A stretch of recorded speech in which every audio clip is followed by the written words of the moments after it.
Patrick Cook here. So thanks for joining me in this next session. I hope you've gotten some coffee, and I hope you're ready to switch some gears. So what I want to do now is I want to talk about the quality. I want to talk about the quality of your image. Now, all of this, our user interface is the way we had left it in the last session. Let me come over here, and I want to do an open MP3, and I want to get ourselves back to where we were, all right, in terms of the project. All right, there we go. I'll pull that over to the navigator just because, just to be consistent here. All right, now what I'm interested in right now is I want to get the maximum possible quality. Now, the underlying technology behind the rendering is a thing called ray tracing. All right, now ray tracing is, very simply put, 30,000 foot overview. Ray tracing basically says, look, from the camera's perspective, I'm going to send out a probe, and I'm going to say, this is all math now, and what I'm going to do, I'm going to send out one probe, one value, send it out, and if I hit an object, I'm going to say, okay, then that is the mathematical position on that object, and that's where I'm going to render a pixel. If I send out another ray, boop, and it misses that object, and it goes off to the next one, then it says, aha, so I've detected yet another object in the scene, and that will be a point.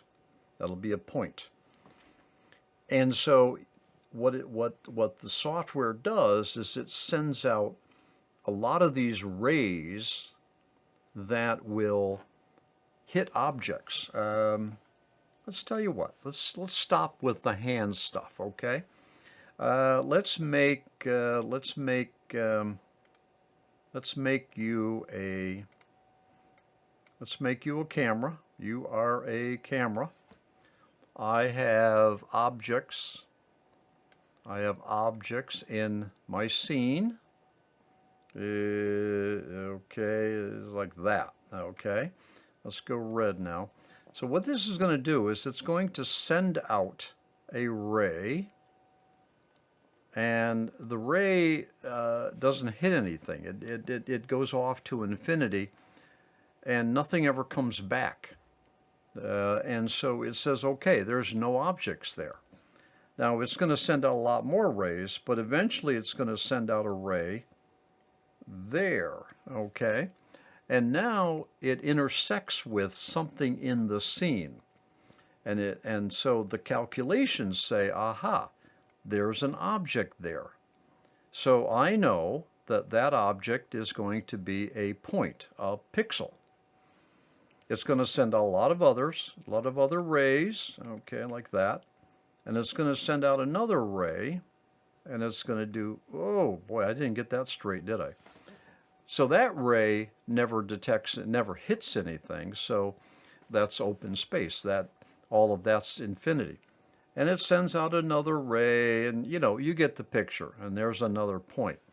And so with this ray methodology, with enough of these rays that are spewed out, now this is not just left and right, this is up and down, this is the whole scene.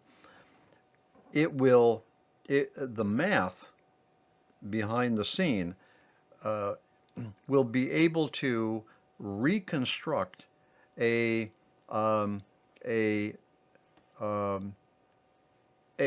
3D looking scene, because all these rays, you're not just sending rays out left to right, but you're also sending rays out in all directions.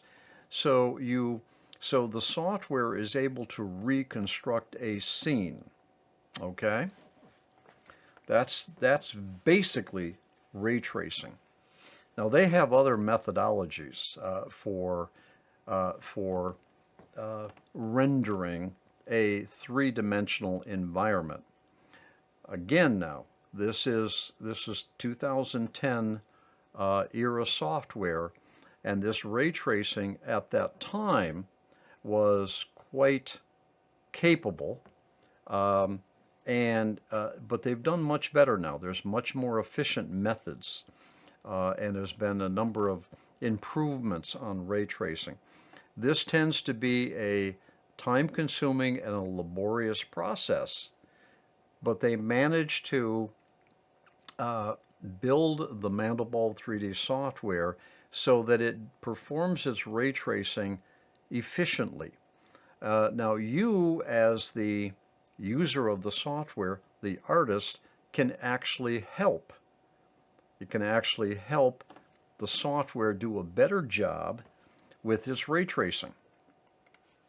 And let me give you some tips on how that's done. Now, as the artist, I am concerned with, I want the maximum possible quality, and that will entail the manipulation of some of the ray tracing related properties. All right, let's see what we got here. Okay, so I've restored my picture. This is where I'm at. From this wide angle view, it looks pretty good, but I don't know how good that looks like really, really up close. And that's what I want to know, because when I animate through this scene, all right, I am going to be, my camera is going to be either up close or really, really, really close or nearby these various Mandelbulb objects in the scene. The last thing I need is to have my camera come up on an object and it's all weird and low quality. So a couple sessions ago, of course, I tested if my colors are good, if my lighting is good, but I also want to optimize the quality of these Mandelbulb objects. Now there's a couple ray tracing related, or I should say rendering related properties that I, the user, has some control over. And they're found over on the main window, all right, in the Calculations tab. One of them is called the DE stop, all right, and DE stands for distance estimated, distance estimate. We currently are 1.5. Now, basically, you can read up on all of this if you want, but, and you should. It defines, let's see, what is that? Defines the distance to the object's surface where ray marching stops. Let's see if we can understand what that means. Let's get over to here. Let's, how about we pick a blue here? Now, a distance estimate, DE stop. What it basically says is that it is going to stop a certain number of pixels from the object point, the point at which the ray intersects with an object. The DE stop is going to say, look, I'm going to stop here. So if I have an object in the scene, all right, and my ray comes out and hits it, well, technically that is where the ray stops. All right, but nothing's perfect. Nothing's perfect in a graphical environment. All right, so your ray, you and I can think of that ray has hit its the object and stops. But there's some fudging going on there. This ray may actually be calculated as having stopped too far from the object or too soon. By the time the intersection value gets back to the code to be processed, we can't guarantee that ray, that we know exactly where that ray intersected with that object. And also, the object is not necessarily so clean